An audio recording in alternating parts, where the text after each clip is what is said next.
Vi seu vídeo que fala sobre esclerose lateral primária. Eu recebi esse diagnóstico, mas nunca tinha ouvido falar. Podia fazer mais vídeos falando sobre. Os vídeos que procura na internet são só sobre ela. Foi muito difícil chegar ao meu diagnóstico. Primeiramente, a esclerose lateral primária ela é uma doença do neurônio motor superior. O neurônio motor é esse neurôniozinho aqui, que sai lá do cérebro e vem pela medula, na região lateral da medula. Por isso que ela recebe esse nome de esclerose lateral, devido a essa distribuição da imensa maioria dessas fibras que vem pela região lateral da medula espinhal.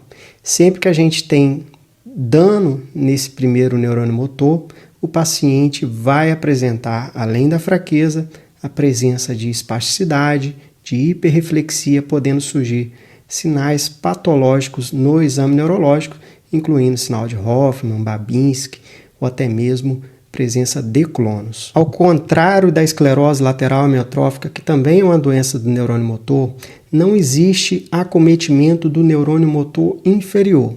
Por isso, quando a gente examina o paciente, a gente só observa aqueles sinais que eu falei, hiperreflexia, espasticidade, mas não observa muita atrofia muscular, a gente não costuma observar fasciculações de maneira proeminente. Isso também é confirmado pelo exame de eletroneuromiografia, que demonstra que não há perda de inervação da fibra muscular com sinais de regeneração, algo que a gente costuma ver bastante em pacientes que têm ela. Outro achado importante é que a esclerose lateral primária ela representa um número aí que varia de 1 a 5% das doenças do neurônio motor. Então a gente vai ver muito mais pacientes que têm ela do que a esclerose lateral primária, que é bem rara, por isso que existe uma certa escassez até mesmo de achados quando você procura na internet. Você vai ver muito mais pacientes com ela do que pacientes com esclerose lateral primária. Basicamente, a esclerose lateral primária ela começa a apresentar sintoma nas pernas, como é o caso dessa paciente, tá? Ela apresenta fraqueza acentuada, vai sentindo que a perna, inicialmente, quando está muito no início, a pessoa tem a sensação de a perna estar um pouquinho sem jogo, tropeça com frequência, ela sente que não está muito segura e às vezes tem até mesmo sensação de estar desequilibrada. Com o passar do tempo, você pode começar a ter fraqueza também nos braços, nos membros superiores. E por último, tende a afetar um pouquinho a voz, deixar a voz um pouquinho mais arrastada, podendo ter um pouquinho de disartria. Raramente, alguns pacientes podem ter um achado clínico que nós chamamos de síndrome de Mills, onde o paciente ele tem apenas um segmento corporal, um braço, uma perna afetado e fica assim por muito tempo até que o outro lado começa também a ficar afetado. Então, quando a gente examina, a gente observa, a paciente ela tem uma hiperreflexia, o reflexo está bem vivo, tanto nos braços quanto nas pernas. Aqui nas pernas tem até mesmo um reflexo cruzado, mas a gente não encontra atrofia ou fasciculações proeminentes, algo que a gente vê nos pacientes que têm ela. O grande desafio do paciente com esclerose lateral primária é a gente diferenciar de esclerose lateral amiotrófica. No caso da ELA, nós falamos que o paciente ele tem muita atrofia e fasciculação, algo que a gente não vê nos pacientes que têm esclerose lateral primária. Além disso, existem nos pacientes com ELA, alguns pacientes podem começar com sinais de neurônio motor superior precedendo sinais de neurônio motor inferior. Então, às vezes, no início, o paciente ele tem um quadro parecido. Fraqueza, espasticidade, hiperreflexia, mas quando a gente examina, a gente não encontra achados de neurônio motor inferior. Por isso que, sempre que a gente pega um paciente com padrão de esclerose lateral primária, o ideal é a gente aguardar 4 anos. Por quê? Em 4 anos, aqueles pacientes que estão começando com neurônio motor superior e que vão abrir neurônio motor inferior, grande parte desses pacientes, em 4 anos, a gente já consegue fechar o diagnóstico de esclerose lateral amiotrófica.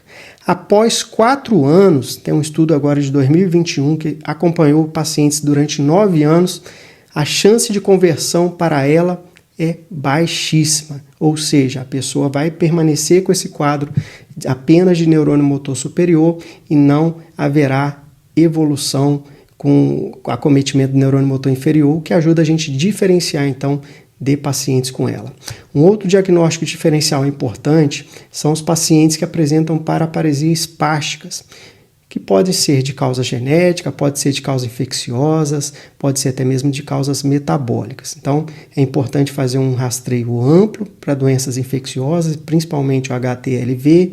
É interessante fazer um painel genético para afastar que isso não seja decorrente de uma paraparesia espástica.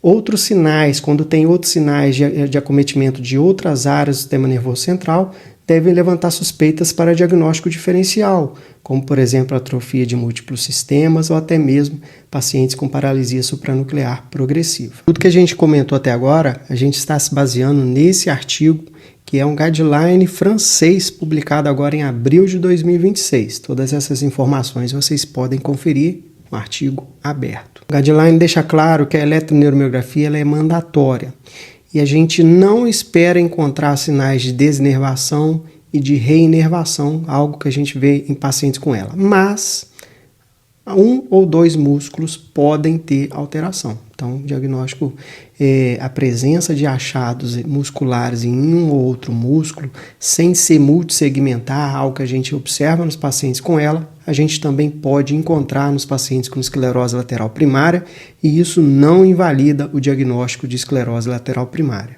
Também mandatório que o guideline deixa claro é a ressonância. Por quê? A ressonância, os achados da esclerose lateral primária são tardios. Geralmente a ressonância inicialmente é normal, mas a gente precisa fazer principalmente ressonância de encéfalo e avaliação medular, porque a gente tem diagnóstico diferencial, que pode incluir os casos de paraparesia espástica que nós falamos, sejam hereditário ou até mesmo a paraparesia espástica tropical, causada pelo vírus do HTLV, síndrome de Alexander, que também é um diagnóstico diferencial, até mesmo esclerose múltipla. Então, são diagnósticos diferenciais importantes. Tardiamente, a gente vai observar que existe degeneração, então, nas regiões relacionadas ao trato córtico-espinhal lateral, incluindo sinais de atrofia no giro pré-central. Outra questão importante também é que alguns pacientes, aproximadamente 10% dos pacientes, podem apresentar esclerose lateral primária